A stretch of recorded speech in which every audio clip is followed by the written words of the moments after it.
নমস্কার, SPEN চ্যানেলে আপনাদের স্বাগত। আমার সঙ্গে আছেন প্রতিদিনের বিখ্যাত খেলোয়াড় দেবাশিস মুখার্জি। নতুন করে পরিচয় করার কোনো ব্যাপার নেই। দেবাশিস দা, সুপার কাপ এর শুরুতে আজকে ইস্টবেঙ্গল নেমেছিল, কিন্তু ইস্টবেঙ্গল প্রথমে টেম্পোর সঙ্গে এগিয়ে যায় দ্বিতীয়ার্ধের 30 মিনিটের একটি গোলে। তারপরে তারা সমতায় ফিরে এসে 2-1 এগিয়ে গিয়েছিল, কিন্তু শেষ পর্যন্ত 2-2 গোলে ড্র হয়েছে।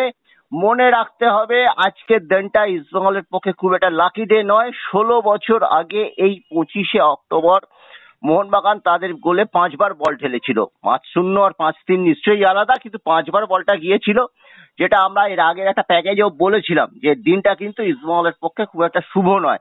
যাই হোক, ম্যাচটা কেমন দেখলে দেবাশিস দা?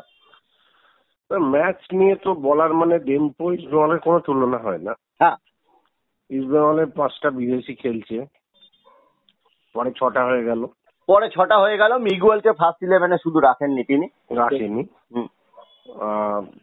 সেখানে ডেম্পোর কোনো ফরেনার নেই, সবই লোকাল ছেলে। লোকাল বলতে আমাদের ইন্ডিয়ান ছেলে। খেললো ইস্টবেঙ্গল, সারাক্ষণ বল রইলো মানে কি, মানে ওই যা হয় আর কি, কোনো কনস্ট্রাকটিভ ফুটবল নয়। এক্ষুনি মেরে উঠিয়ে গোল করে দেবো, ফার্স্ট মিনিটেই জাপানি স্ট্রাইকারের মিস, বারে লাগা ওপেন নেট একদম। তারপরে আর সেইরকম ভাবে সুযোগ বলতে সেরকম দারুণ কিছু সুযোগ আমি দেখতে পেলাম না। কিন্তু ইস্টবেঙ্গলের খেলার মধ্যে কোনো আমি দেখলাম না, কোনো ডিফেন্স, মাঝমাঠ, ফরওয়ার্ড কিছুই, মানে উনি দুটো ফরেনার রেখেছিলেন সামনে, তাতে কোনো লাভ হলো না। মানে ইস্টবেঙ্গলের মানুষ এই প্রথম হামিদ এবং হিরোসি এই চিঠিটিকে তিনি ব্যবহার করলেন, কিন্তু ভারতীয় রক্ষণের বিরুদ্ধে তারা কিছুই করতে পারলো না।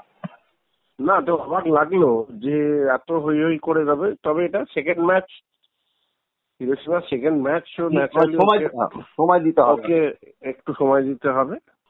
তবে কিছু খেলা, কিছু টাচ, কিছু দেখলে তো বোঝা যায়, সেরকম কিছু মনে হলো না। পরে হয়তো আরো বেটার খেলবে।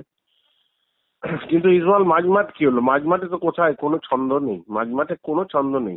আমার মনে হয় মিগুয়েলকে প্রথম থেকে নামানো ঠিক ছিল। মিগুয়েলকে কেন যে প্রথম থেকে নামালেন না, সাউল ক্রেসপোর জায়গায় মিগুয়েলকে না হলে বেটার হতো। একটু ইন্ডিয়ান প্লেয়ারদের ইউজ করলে ভালো করতেন এই টিমটার এগেনস্টে। কেন ওই টিমটা কি আছে, হঠাৎ করে গোল একটা ফ্রি কিক থেকে তুললো। আমি একটু অবাক হলাম দেবজিৎকে এই ম্যাচে খেলানো নিয়ে। একদম তাই। আমি জায়গাটা আসতে চাইছিলাম যে যার উপর দিয়ে এতটা ঝড় বয়ে গেছে, একটা সিদ্ধান্ত নিয়ে এত বিতর্ক, সেই ছেলেটিকে এই ম্যাচে নামিয়ে দেওয়াটা কি বুদ্ধিমানের কাজ হয়েছে অস্কারের? তুমি বলতে পারো যে যখন শক্তিহীন দলের বিরুদ্ধে খেলে ইস্টবেঙ্গল, তখন এই দেবজিৎই খেলে, আবার শক্তিধরের বিরুদ্ধে প্রফসুগুন গিল খেলে। এই তত্ত্বটা কিন্তু এই ম্যাচের ক্ষেত্রে খাটে, এত বিতর্কের পর যেখানে ঝড় বয়ে গেল একটা। না, একদমই ভুল ডিসিশন। আজকে অস্কারকে কাঠগড়ায় তুলতে হবে। আজকে তো সন্দীপ নন্দী নেই না, তাহলে আজকে উনি এই ডিসিশনটা নিলেন কি করে? এই ডিসিশনটা আমার নেওয়া কখনোই উচিত হয়নি। যে ছেলেটার ওপর প্রেসার গেল, এত এত এত বিতর্ক, এত কিছু, উনি নামিয়ে দিলেন। দুটো গোলই গোলকিপারের দোষে। হ্যাঁ, দেখলাম দুটো গোলই গোলকিপারের দোষে। এবং খুব সিলি মিস্টেক হলো। বলটা প্রথম গোলের ক্ষেত্রে বলটা ফ্লাইটটা বুঝতে পারলো না। বুঝতে পারবে ওইখানে এরকম ভাবে বেরোয় কেউ? লেটও বেরিয়েছিল হয়তো। মোহনবাগান দুটো ম্যাচ জিতলো, জিতে যদি ইস্টবেঙ্গলের কাছে হেরে যায়। Psychological pressure. ইস্টবেঙ্গল প্রথম ম্যাচটা স্বদেশী টেম্পোর সঙ্গে 2-2 করলো, আর ইস্টবেঙ্গল এই পারফরমেন্সের পাশাপাশি মোহনবাগান কমফোর্টেবল উইন পেল দ্বিতীয় ম্যাচে চেন্নাইয়ের বিরুদ্ধে, সেখানেও তারা বিদেশি চেন্নাই এফসি।